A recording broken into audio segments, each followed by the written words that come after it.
కేదార్ వాళ్ళ నాన్నతో కలిసి టైం స్పెండ్ చేద్దాం అనుకున్నాడు. అందుకే ఎవరు లేవక ముందే వచ్చాడు.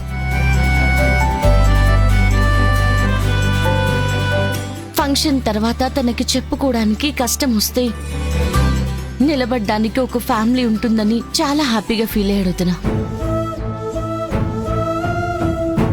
కానీ మావయ్య గారికి ఇలా జరగడం చాలా బాధగా ఉంది. నిజం చెప్పాలనుకున్నది నలుగురికి తెలియడానికి జగదాత్రి. 4 గోడల మధ్య ఉన్న మనకి నిజమేంటో ఎప్పుడో తెలిసింది కదా. నలుగురిలో ఒప్పుకున్నా ఒప్పుకోకపోయినా కేదార్కి కుటుంబం ఎప్పుడు తోడుగా ఉంటుంది.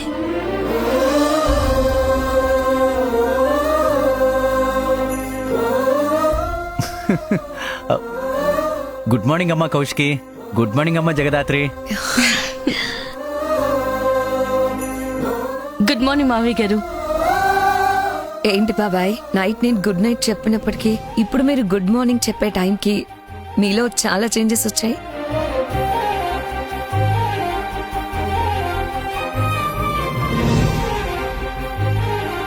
నిన్న రాత్రి ఇలా వీల్ చైర్లో ఉండడం నచ్చడం లేదని చాలా బాధపడ్డారు కదా.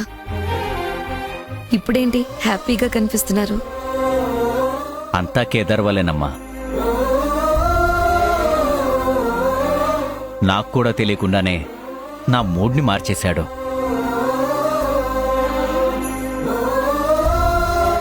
ఎప్పటికీ ఇలానే ఉండిపోతానేమో అన్న భయం నుంచి నాకు నయమవుతుంది అనే నమ్మకాన్నిచ్చాడు. వీడితో ఉంటే ఎవ్వరూ బాధగా ఉండలేరమ్మా.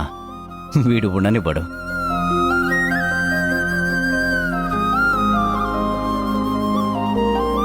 అమ్మ జగదాత్రి,